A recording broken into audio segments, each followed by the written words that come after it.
One man entered the trench alone. That's what happened on September 9th, 1916, in a German trench near Pozières, France. Acting Corporal Leo Clarke watched his entire section die around him. 21 men reduced to 1. He was wounded, bleeding from a bayonet thrust to his leg, surrounded by enemies in a narrow trench. 20 German soldiers and 2 officers were counterattacking, rushing down the trench toward him. Every survival instinct said to retreat, to fall back, to live another day. But Leo Clarke did not retreat from German trenches. He stood his ground and fought alone in a narrow trench using pistols, rifles, and raw courage. This is the story of Canada's deadliest trench raider, a man who personified close-quarters combat in the First World War. The story of one September day when a railroad surveyor from Winnipeg became a legend. The story of Valor Road and the 3 Victoria Cross winners who lived on the same street. And the story of why Leo Clarke's final words were not about glory, but about going home. September 9th, 1916, 4:45 in the afternoon near Pozières, France. The 2nd Battalion of the Canadian Expeditionary Force prepared to attack a heavily fortified German position. This was part of the Battle of the Somme, the deadliest battle in British military history. The objective was a 50-yard salient, a bulge in the German line between Mouquet Farm and Courcelette. If the Canadians could capture that salient, they could straighten their line and prepare for the next offensive. But the Germans had turned every inch of ground around Pozières into a death trap. They had machine gun nests, mortar positions, and layers of barbed wire protecting their trenches. The Australians had fought for weeks to capture Pozières, and the ground was still soaked with blood. Now it was Canada's turn to attack, and the 2nd Battalion would lead the way. At exactly 4:45, Canadian artillery opened fire. Shells crashed down on the German positions in a bombardment meant to cover the infantry advance. But many shells fell short, landing among the attacking Canadians and causing terrible casualties. Despite the friendly fire, the 2nd Battalion went over the top. Among those attacking was Acting Corporal Leo Clarke, leading his section of bombers on the left flank. Bombers were specialists in trench warfare, soldiers who carried hand grenades and cleared enemy positions. Leo's job was to clear the left side of the captured trench so a blocking position could be built. Leo carried Mills bombs, ammunition, and his Webley revolver. He was 23 years old, a railroad surveyor from Winnipeg who had enlisted in February 1915. He had been in France for nearly a year, fighting through the Ypres Salient and now the Somme. Leo Clarke was tough, experienced, and absolutely fearless in close combat. The Canadian infantry charged across no man's land under heavy fire. German machine guns opened up, tracer rounds cutting through the advancing troops. Men fell screaming, but the Canadians kept moving forward. The Canadians reached the German trench line and jumped in, bayonets fixed, ready to fight. What followed was savage close-quarters combat in the narrow confines of the trenches. Canadians and Germans fought with grenades, bayonets, rifle butts, and bare hands. Leo Clarke and his section of bombers pushed down the left side of the captured trench. They found the trench heavily defended. Every yard had to be won with blood. The bombers worked methodically, throwing grenades around corners, then rushing forward. German soldiers fought back desperately, knowing they were being pushed out of their own trench. But Leo's section kept advancing, clearing Germans one position at a time. And then the casualties started mounting. German machine gun fire and grenades tore into Leo's section. Men fell wounded or dead, crumpling into the muddy bottom of the trench. The section kept fighting, but they were being cut to pieces. 21 men had entered the trench with Leo Clarke. One by one they were killed or wounded until Leo found himself alone. Every single one of his comrades was down, dead, or too wounded to continue fighting. Leo was the last man standing, alone in a German trench deep behind enemy lines. But his orders were to secure the left flank and allow a blocking position to be built. So Leo Clarke did not retreat, he kept working. He began building a temporary barricade himself, piling sandbags across the trench. If he could block this section, the Canadian position would be secure. Leo worked quickly, knowing the Germans would counterattack. And then he heard them coming. Voices shouting in German, boots pounding, the rattle of equipment. The counterattack was coming down the trench toward him. Leo looked up and saw approximately 20 German soldiers rushing toward him. 2 German officers led the charge, pistols in hand, shouting orders. Behind them came German infantry with rifles and bayonets. Leo Clarke was alone, wounded, outnumbered 20-1. Any reasonable soldier would have retreated, fallen back to friendly lines. But Leo Clarke was not a reasonable soldier. Lionel Beaumaris Clarke had been born in Waterdown, Ontario on December 1, 1892. His parents were Harry and Rose Clarke, and Leo was their second son. 1903, when Leo was 11, the Clarke family moved to Winnipeg, Manitoba. They settled at 785 Pine Street, in what would become a famous address. Leo grew up in Winnipeg during the boom years when the city promised prosperity. He became known as a star athlete, adventurous, handsome, and bold. After finishing school, Leo went to work as a railroad surveyor in northern Saskatchewan. It was hard, dangerous work, mapping routes through wilderness. The job required physical toughness, self-reliance, and the ability to handle difficult situations alone, all qualities that would serve Leo well in the trenches of France. When World War I broke out in August 1914, Leo watched as men rushed to enlist. His older brother Charles, called Charlie, enlisted early. In February 1915, Leo also joined up. In September 1915, Leo's battalion crossed to France and entered the war. On October 13, 1915, Leo transferred to the 2nd Battalion. He transferred specifically to serve alongside his brother Charlie. Both brothers became bombers, specialists in the grenade sections. Leo experienced the reality of trench warfare quickly: the mud, the cold, the constant danger. On December 8, 1915, Leo was wounded during fighting in the Ypres salient. He took a hit to his right side, but the wound was not serious. 3 days later, Leo was back on duty, refusing to stay in the hospital.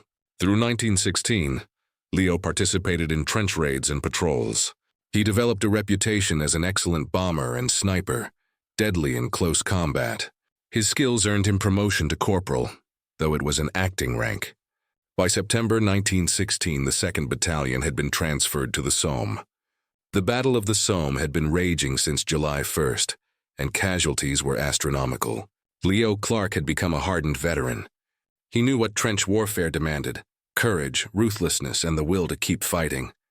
And on September 9, 1916, Leo would prove he had all three. When Leo saw 20 Germans and 2 officers charging toward him, he made his decision instantly. He would not retreat, he would not surrender, he would fight. Leo drew his Webley revolver and stepped forward to meet the counterattack. The Webley was a standard British officer's pistol, holding 6.45 caliber rounds. At close range in a narrow trench, it was a devastating weapon. Leo positioned himself at a corner in the trench, using the angle for protection. As the German soldiers rounded the corner, Leo opened fire. The Webley roared in the confined space, the muzzle flash lighting up the trench. Leo fired methodically, 1 shot per target, not wasting ammunition. Germans fell as the heavy bullets struck them. Leo emptied the Webley, 6 shots, then broke it open and reloaded with practiced speed. The Germans kept coming, trying to overwhelm him with numbers. Leo fired another 6 rounds, reloading again under fire. According to his brother Charlie, this was not a headlong charge. Leo propped himself in a protected position and shot the Germans one by one as they came around the corner. It was methodical execution in the chaos of battle. Leo fired his Webley until it was empty again, then reached for more ammunition. But he had no more pistol rounds. He had fired every bullet he carried. Dead Germans lay in the trench, and wounded men were crawling back. But some were still coming, still trying to retake the trench. Leo dropped the empty Webley and grabbed a German rifle from a fallen soldier. He worked the bolt, chambered a round, and continued firing. He fired until that rifle was empty, then grabbed another. And then one of the German officers attacked. The officer charged at Leo with fixed bayonet. Leo tried to shoot him, but the rifle was empty or jammed. The German officer lunged with his bayonet, and the blade pierced Leo's leg. Leo felt the steel go in, felt the burning pain, but he did not fall. He grabbed yet another rifle, this one loaded, and shot the German officer dead at point-blank range. The officer fell, and the remaining Germans broke. They had seen their comrades die one by one. They had seen their officer killed. The surviving Germans turned and ran back down the trench, and Leo Clarke, wounded and alone, chased them. He pursued the fleeing Germans down the trench, firing as he ran. He shot 4 more Germans as they fled, dropping them in the trench. The last surviving German soldier threw down his rifle and surrendered. Leo took him prisoner and marched him back toward Canadian lines. When Leo reached friendly positions with his prisoner, something remarkable happened. The German prisoner noticed that the rifle Leo was carrying was completely empty. Leo had been holding an unloaded weapon when he demanded surrender. If they had known, they could have overpowered him easily. But they had surrendered to a man who projected such absolute confidence. When Leo returned to his lines, officers saw that he was wounded and bleeding. They ordered him to the dressing station to have his leg treated. Leo obeyed, went to the medical station, had the wound dressed. The next day, Leo Clarke returned to duty with his battalion. The count of Germans that Leo killed varied in different accounts. The official Victoria Cross citation stated that he killed several. Other accounts say he killed 18 Germans and took 1 prisoner. The exact number is impossible to verify. What is certain is that Leo Clarke, alone and wounded, defeated a counterattack of 20 Germans. He held his position, prevented the Germans from recapturing the trench, and completed his mission. Fellow soldiers and officers immediately recognized what Leo had done. Recommendations for the Victoria Cross were written the same day. But according to his brother Charlie, the events of that day troubled Leo deeply. Shooting men one by one as they rounded a corner was not heroic combat. It was slaughter. Even if those men were enemies trying to kill him, it weighed on Leo's conscience. Charlie said that Leo never challenged the official citation.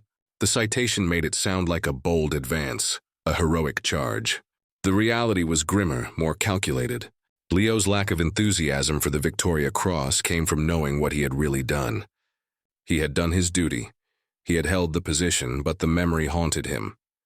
The 2nd Battalion continued fighting in the Somme through September 1916. On September 15th, the main assault of the Battle of Flers-Courcelette was launched. This was the first time tanks were used in combat. The Canadians captured the town of Courcelette and continued advancing. Leo Clarke fought through these battles, still doing his duty. On October 11, 1916, the 2nd Battalion was ordered to secure Regina Trench. Regina Trench was one of the most heavily fortified German positions. The Canadians had been attacking Regina Trench for weeks, taking massive casualties. On October 18, 1916, Leo Clarke was in a communication trench near Regina Trench. German artillery was pounding the Canadian positions, shells falling continuously. Leo was crouched in a trench, trying to take cover from the bombardment. A German shell landed directly on his position. The explosion was massive and tons of earth and debris collapsed into the trench.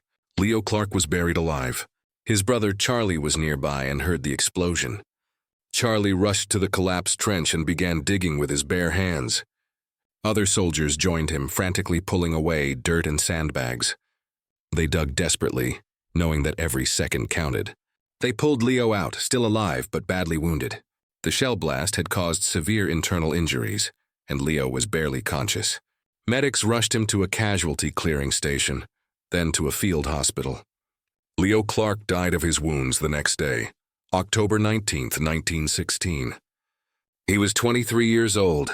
According to his brother Charlie, Leo's last words were about going home to Winnipeg. He spoke about seeing Pine Street again, about the friends and family he missed. He did not speak about Victoria Crosses or heroism or glory. He spoke about home, the only place that really mattered. Leo Clarke was buried at Warlencourt British Cemetery in northern France. His headstone bears the Victoria Cross emblem and reads Acting Corporal L.B. Clarke V.C., 2nd Battalion Canadian Expeditionary Force, 19th October 1916, age 23. Below is a personal epitaph that reads, Duty nobly done. On November 23, 1916, just over a month after Leo's death, the Victoria Cross was announced. The citation was published in the London Gazette describing his actions. It stated that Acting Corporal Clarke was detailed with his section to clear a newly captured trench. It described how he started work with 21 men, and when his men became casualties, he continued alone. The citation noted that while building a block, he was attacked by 20 Germans and 2 officers. It stated that he boldly advanced against them, emptied his revolver, and then used 2 enemy rifles. The citation described how he was bayoneted through the leg but continued to fight. It noted that he captured a prisoner and reported the successful completion of his mission. The Victoria Cross was presented to Leo's father, Harry Clarke, at a ceremony in Canada. Harry accepted the medal on behalf of his son. Leo Clarke became one of 94 Canadians to receive the Victoria Cross. But Leo's story became connected to something even more remarkable. The street where Leo grew up in Winnipeg, Pine Street, was home to 3 Victoria Cross winners. Leo Clarke lived at 785 Pine Street. Just down the street at 795, Pine lived Frederick William Hall, who won the Victoria Cross in 1915. Hall had tried to rescue a wounded soldier in no man's land and was killed. And at 766 Pine Street lived Robert Shankland, who won the Victoria Cross at Passchendaele. Shankland was the only one of the 3 to survive the war. 3 houses on one street, 3 Victoria Cross winners, a statistical impossibility. In 1925, the city of Winnipeg renamed Pine Street in their honor. It became Valor Road, and it remains Valor Road to this day. A sign at the corner explains the history of the 3 men who lived there. Visitors come to walk down Valor Road and remember the sacrifice of ordinary Canadians. Leo's brother, Charlie, survived the war and returned to Winnipeg. He kept Leo's memory alive, telling stories about his younger brother. Charlie was the source of many of the details we have about Leo's final battle. He described how Leo had positioned himself at the corner and shot the Germans methodically. He explained why Leo never fully embraced the Victoria Cross. Charlie made sure people understood that Leo was not a bloodthirsty killer. He was a young man doing his duty under impossible circumstances. In Winnipeg, Leo Clarke is remembered as one of the city's greatest heroes. The Royal Canadian Legion branch on Valor Road is named after all 3 Victoria Cross winners. Schools teach about Leo Clarke and his comrades, ensuring new generations know their sacrifice. The Manitoba Museum has displays about Leo and the other Valor Road heroes. Every Remembrance Day, ceremonies at Valor Road honor the 3 men who lived there. The story of Leo Clarke matters for several profound reasons. First, it demonstrates what individual determination can accomplish in impossible situations. When all 21 men in his section were casualties, Leo did not retreat or surrender. He continued alone to complete the mission, holding a position that required a full section of soldiers. That refusal to quit, that absolute commitment to duty, achieved what seemed impossible. Second, Leo's story illustrates the brutal reality of trench warfare. The official citations and newspaper accounts made his action sound heroic and glorious. But the reality was grim. Methodical killing in a narrow trench filled with mud and death. Leo shot men one by one as they rounded a corner, not in a fair fight but in calculated execution. That he felt troubled by this shows his humanity, his understanding that killing is never something to celebrate. Third, the story shows the importance of specialists in warfare. Leo was a bomber, trained specifically for close-quarters combat in trenches.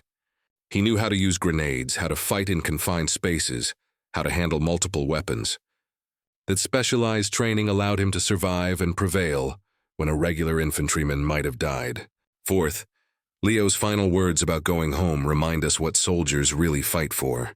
He did not die thinking about medals or glory or his place in history. He died thinking about Winnipeg, about Pine Street, about the people he loved. Soldiers fight for their comrades, for their duty, and ultimately for home. Everything else is secondary to that simple desire to return to the place you belong. Fifth, the Valor Road story shows that heroism is not random or accidental. 3 Victoria Cross winners from one street in Winnipeg is statistically impossible.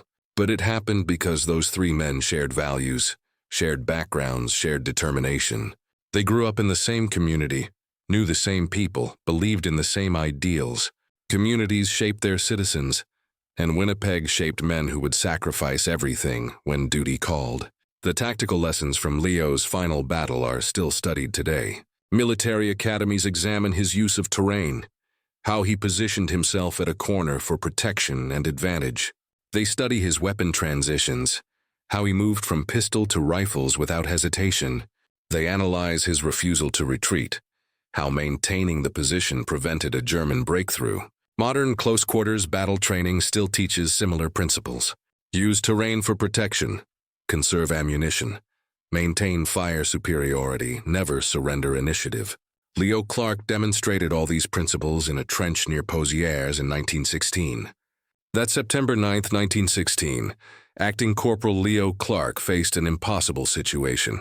All 21 men in his section were casualties, and he was alone in a German trench.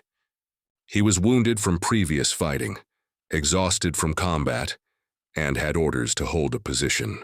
Then 20 Germans and 2 officers counterattacked, rushing down the trench toward him. Every survival instinct said to retreat, to fall back, to live another day. But Leo Clarke did not retreat. He positioned himself at a corner and began firing his Webley revolver. He shot Germans methodically as they rounded the corner, one by one. When his pistol was empty, he reloaded and kept firing. When he ran out of pistol ammunition, he grabbed German rifles and kept firing. When a German officer bayoneted him in the leg, he shot the officer dead and kept fighting. When the Germans finally broke and ran, Leo chased them down the trench. He shot 4 more as they fled, then captured the last survivor with an empty rifle. He marched his prisoner back to Canadian lines and reported mission accomplished. Then he went to the dressing station, had his bayonet wound treated, and returned to duty the next day. 6 weeks later, a German shell buried Leo alive near Regina Trench. His brother Charlie dug him out, but Leo died of his wounds the following day. His last words were not about the Victoria Cross that would be announced a month later. His last words were about going home to Winnipeg, to Pine Street, to the place he belonged. Leo Clarke never made it home alive, but his memory came home, carried by the Victoria Cross and the stories his brother told. His memory came home to Pine Street, which became Valor Road in honor of 3 heroes. His memory came home to Winnipeg, where children learn about the railroad surveyor who became a legend. And his memory came home to Canada, where he is honored as one of the nation's greatest warriors. One man entered the trench alone. Those 6 words capture everything about Leo Clarke's final battle. Not that he fought bravely, though he did. Not that he displayed courage, though he did.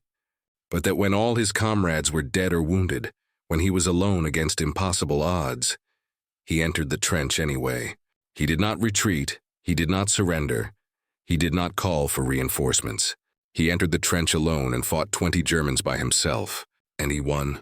That is the essence of Leo Clarke's legacy, the willingness to fight alone when necessary, the refusal to abandon duty even when abandoned by circumstance, the determination to complete the mission regardless of the cost. Acting Corporal Lionel Beaumaurice Clarke.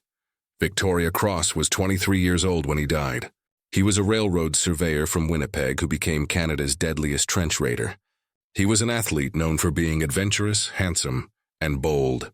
He was a soldier who did his duty even when it troubled his conscience.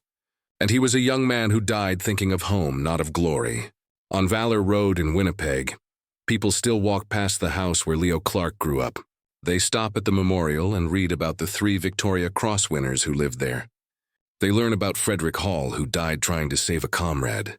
They learn about Robert Shankland, who survived Passchendaele and came home. And they learn about Leo Clarke, who entered a trench alone and fought until the Germans fled. In France, Leo lies buried at Warlencourt British Cemetery among thousands of other fallen soldiers. His headstone bears the Victoria Cross emblem and the words "Duty nobly done." Those 4 words capture his entire life and death. He did his duty when ordered to clear a trench. He did his duty when all his comrades fell and he stood alone. He did his duty when 20 Germans counterattacked and every instinct said to run.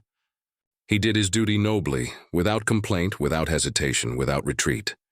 And in doing his duty, he proved what one determined person can accomplish. One man entered the trench alone, and that man was Leo Clarke, Canada's trench raider, Winnipeg's hero, and one of the bravest soldiers who ever lived. He did not seek glory. He sought only to complete his mission and go home. He never made it home in life, but his spirit returned to Valor Road. And there on a quiet street in Winnipeg, his memory lives on. Every child who learns his story, every visitor who walks Valor Road, every Remembrance Day ceremony that honors his sacrifice keeps Leo Clarke alive. One man entered the trench alone, and that changed everything. That is the legacy of Corporal Leo Clarke, VC.